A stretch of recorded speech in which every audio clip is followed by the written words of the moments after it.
Coon Dog's Outdoor Adventures here in the mountains of Pennsylvania, looking for some little brookies in this little creek. Gonna let you know about I decided for the 9 days alone in the Adirondacks to put it on one film, so here's some previews for it. Hope you enjoy it.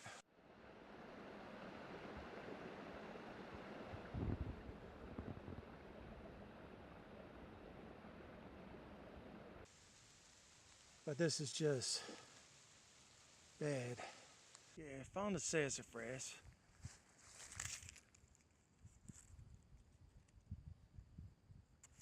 There's no mistaking the smell. Man, they smell good. So I'm gonna see if I can find a small one around here and try and get some roots. See if I can get some tea going.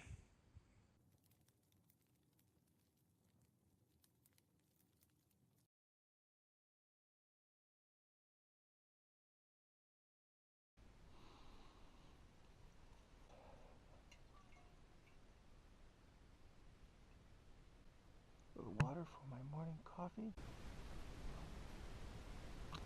Sun, it's a beautiful thing. Still learning how to do mushrooms. Wonder if that's a puffball. It's white. Puffballs are white on the outside, aren't they? I don't know. Yes, I'm destroying mushrooms.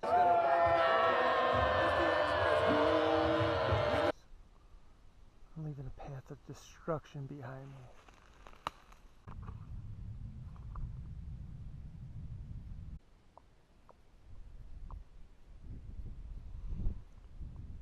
I don't like the fact that there's bass in this. This was a good trout pond. Now there's bass in here. Don't like that at all.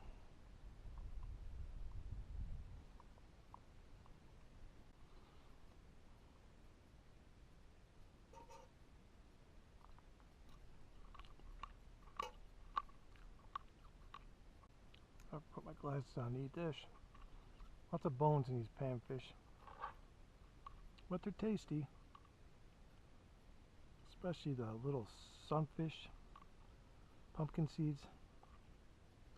They're real bony, but quite tasty. Here we go.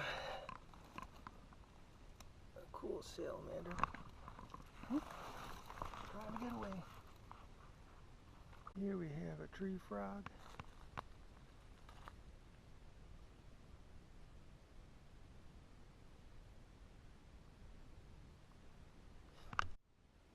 That's great. I didn't realize I had a bunch of leeches on me.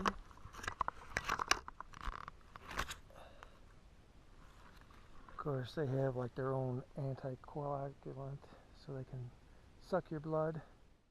I'm down here looking for tracks from whatever was here last night. Look what I found. Blackberries. I did find some very pathetic blueberries back there. They weren't ripe. Well, I think I got it figured out what was here last night. Lots of rain. And if you look at that big pile of poo, there's lots of seeds in it. And the seeds are the same seeds in these berries are all along hanging over the water. And I heard the bear in the water. So I think what it was doing, it was going along the shore, easy access. And it came over here. I don't know if he smelled, but it was right here, right near where the poop is when I was yelling at him. And he took off. Right here is the inlet of this lake. And there's not much to it, but I can feel the ice cold spring water on my toes. I can hear a trickle of water up there. Definitely, this is a spring-fed lake. Spring-fed lakes are great for the trout. Keeps them nice and cold because they like the colder temperatures. Wish I could drink that spring water, but it looks like it's been flat for a while. So, and there's a bunch of beaver. Don't want beaver fever. Something about when you're going through the woods for a long time, bushwhacking by yourself, and off in the distance you see the blue of the lake, and you know you're on course. Sounds like there's loons down there too in that pond. Like I said, it's been 24 years since I've been to this pond. It's gonna be cool. Got the hook caught on my shirt. That's not cool.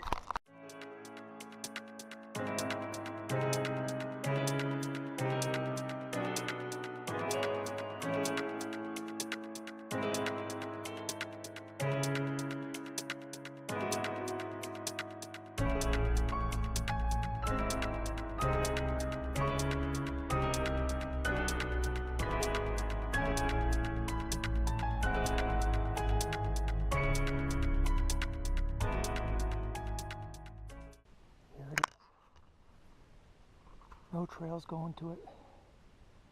Too small to fly in. The only way to get to it is bushwhack. And I was going kind of slow, but it took me about 2 hours.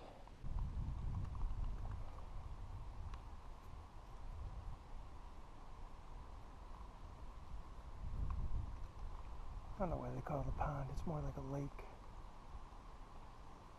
Last time I was here, there's tons of fish. Got lots of panfish, and there was those mussels, or freshwater clams. It seemed a lot smaller when I was here last time. We actually portaged our canoe here, which was brutal.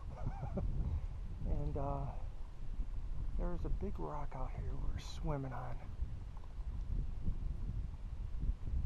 I don't see it yet, but I wonder the last time there was a human being here. Not too many people do this bushwhacking thing and without a trail, without a plane, or anything like that to these remote ponds.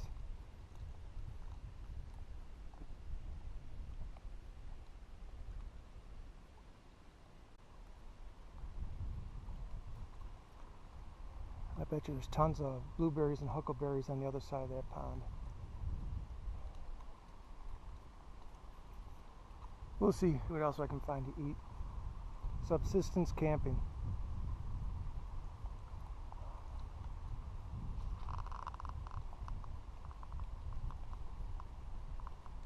Uh-oh, there's the cirrus clouds. Let's hope the weather holds. And here we have the freshwater clams. Tons of them, just like I remember. Just tons and tons of them. This is a nice spot right here where the current brings in.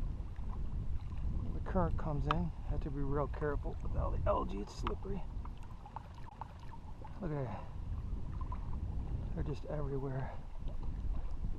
There's one they close up like, they shut up like a clam when you have this in a few seconds.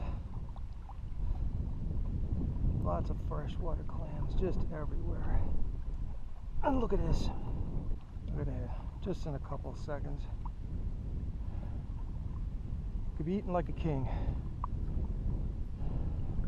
What I normally do is take them, put them in a bucket with some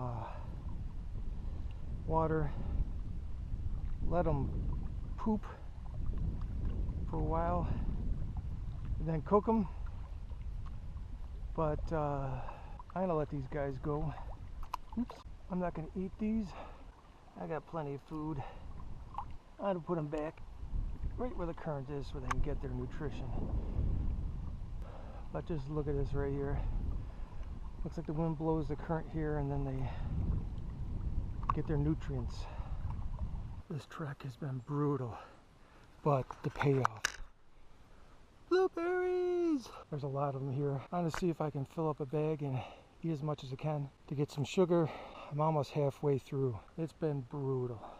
Absolutely brutal. Real thick stuff. So, time to feast. Let's get my sugars back up. That sky's changed. I don't like it. I wonder if we're in a trough. Causing us to get weather every day. Get some of these huckleberries from oatmeal in the morning. Oh, look at this here. Anyone tell me what those are? There's a bunch of them around here. Huh. Looks like a little sugar plum fairy can live here or something. I'm halfway there. Hopefully this other side is a lot easier. I'm in trouble. I gotta check the time, but check this out. St. Lawrence County, 1903. Lacombe's Purchase. Pretty cool.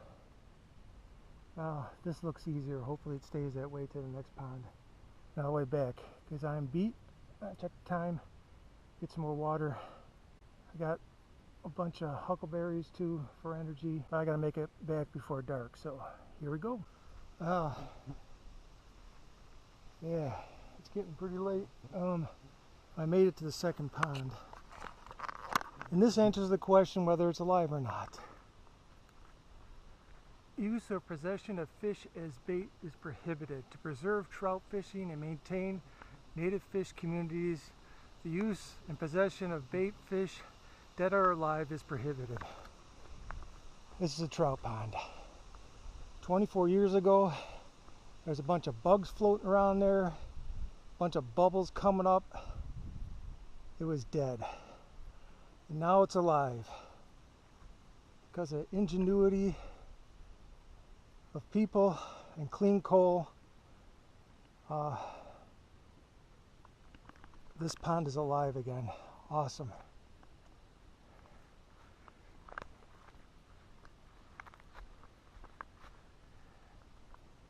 It should be called a lake. But I gotta get going. That answered my question. I got a long way to go.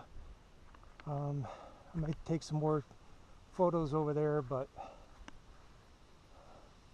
there's some cumulus clouds rolling in, maybe some bad weather. So I want to not rush it and safely get back. So I'll head up here, change direction again, and head back to camp. All right. This is not fun. I keep on running into these stinking ravines that I cannot climb down and have to find another way down. I see my lake over there, but I have to hit it at an angle. And I'll look at the map, see what the easiest route is. The map doesn't show all this stuff, so trial and error. I wish the map had better topo on it. Closer stuff, but lots of surprises. Of course, no cellular out here. No cellular since I got here Saturday. Back at the, way before the parking lot, more toward this town we were at. Just imagine that, no cellular Wi-Fi for 5 days. The world is coming to an end. Oh yeah, by the way, sounds like a thunderstorm's coming. I don't want to be at the top of this mountain in the middle of a thunderstorm. So, here we go. I'm back to my lake.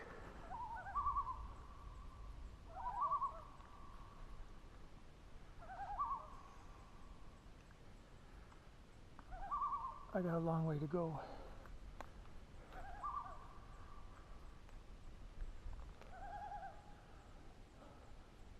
Having second thoughts about this trip. The thunderstorms went to the south of me. I'm glad. I got a long way to go. Get some more water. Oh, there's a baby out there. You won't be able to see it, but cool.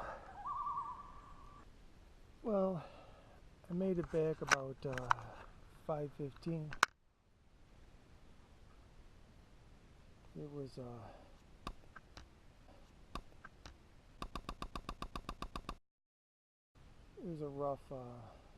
a rough trip. I mean, not too bad. I'm back now. I was probably slugging out for 6 hours straight. Took 7 hours altogether. I think I took a few breaks in there. One thing for sure, I'm not doing that again. Well, it rained the whole night. Thunderstorms till late, but the sunshine's coming out now. I'm gonna go down and get my food, get some coffee going for breakfast. Day 7, or yeah, day 6. It was funny last night when every time it thundered, the loons would yell, make some sort of noise, and at first I couldn't figure out what was going on with all the noise of the rain. Then after a while I realized that every time it thundered, the loons would let out a racket. I guess they're not thrilled about that. I don't know how my clothes are going to dry unless the weather changes. Every morning it starts like this, blue sky, then it rains. At least it rains at night, mostly. Now it's been 5 days since I've seen another human being. I'm doing good. Like I said, except for family and friends. I'm not missing a human being. I'm not missing agitating human beings, mostly. It's nice to get away from people that want something, or... There's my food in the tree. Get it down. I forgot about the huckleberries I picked yesterday. And they were in my tent last night. I realized, and I figured, you know what? I'm not going down there in this thunderstorm and putting the huckleberries down there. So I slept in, and the bears love huckleberries. So I slept the entire night with huckleberries in my tent.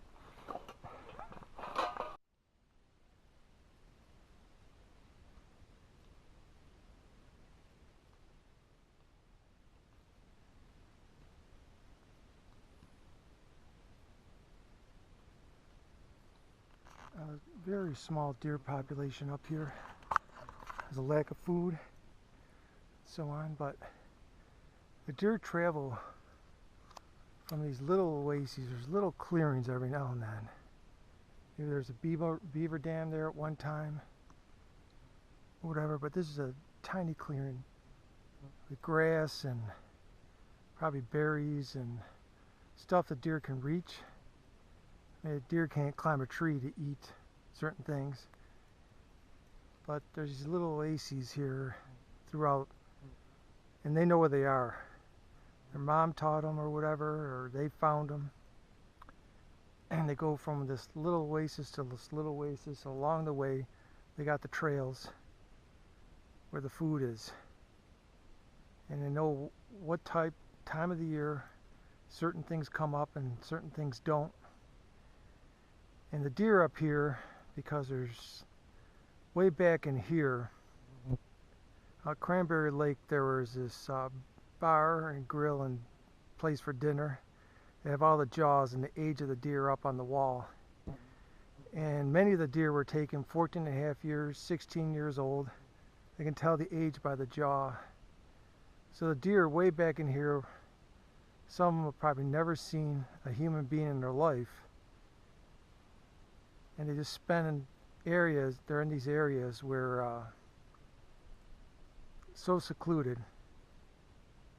And of course when the winter hits, some winters are really bad up here, 30, 40 below, very deep snow, and they can lose, like maybe every 20 years or so, they can lose like 50-60% of the herd. And there's not much of the herd to begin with. But because there's very few deer, there's plenty of moose. And of course the moose like these little oases too, but so far I found the moose just in the big swamps. And that's where the moose hang out. Well, there's plenty of course the moose, Indians call them the twig eater. They eat a lot of twigs. And they need a lot of vegetation, but they're really tall and they can reach it, and they eat the aquatic vegetation and so on.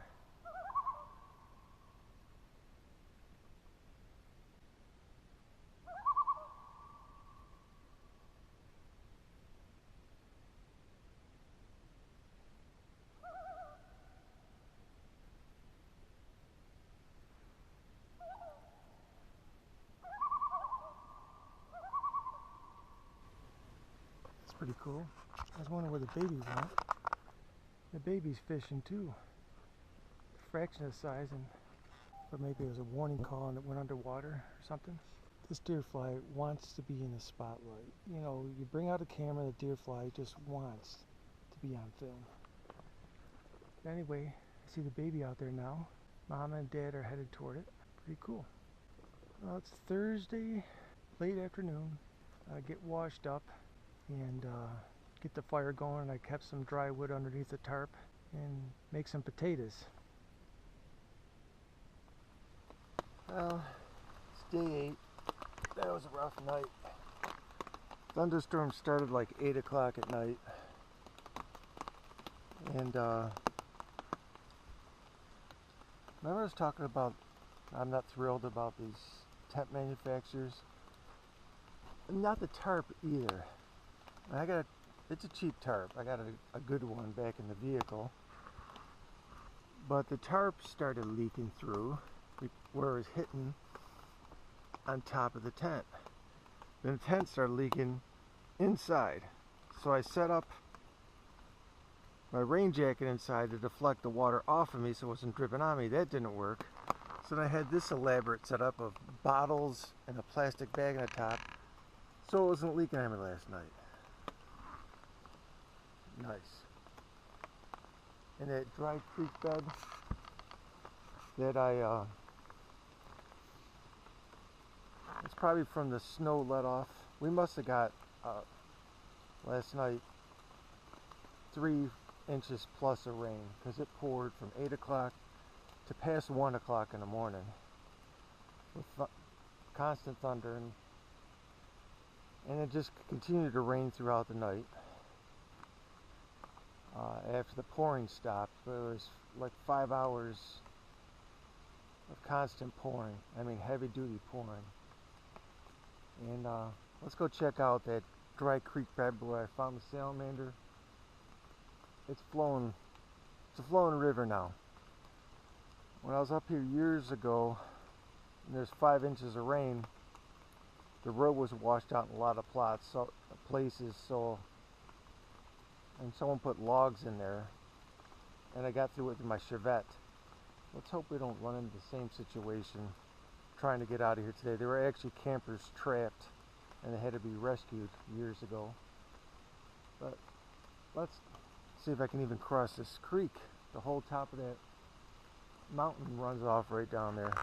Let's check it out. Water level went up a lot. I'd say I was stepping on the stick that's submerged now and staying out of the water. It had to have gone up at least 4 inches. There's the loons. Go on, sing your song. There's Mama, Papa, and Baby. They probably came down on this end because last night that seaplane that dropped off the new neighbors also dropped off with them their chainsaw. There's nothing more tranquil than being in the wilderness in a tent and then hearing a chainsaw in the background a mile away. It just hits you right there. Now they're not supposed to chop any live trees down. I see where they've been here before and chopped down live trees for firewood for later, which is illegal, but they're probably chopping up some dead stuff for firewood. Good luck with a fire. I'm not baking my my potatoes I have left for sure. I have to boil them. They're not need to worry. I have plenty of butter to flavor it. Let's see if I can get to my food hanging the tree and make sure that's not submerged over there.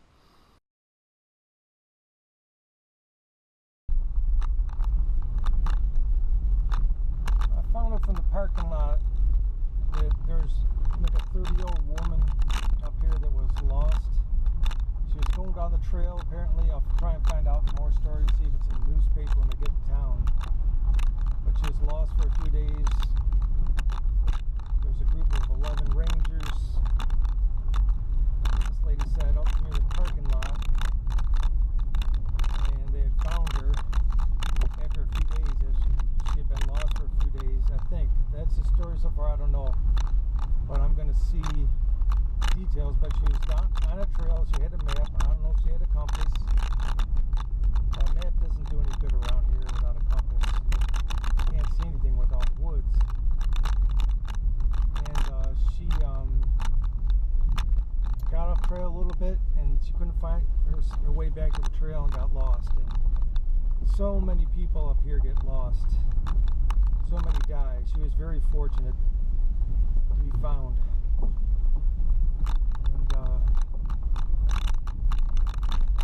just like me, before 34 years ago, I was really lost.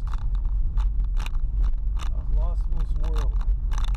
And Jesus found me, saved me, forgave me for my sins. I was meandering through life without hope. to the point where it's pointless.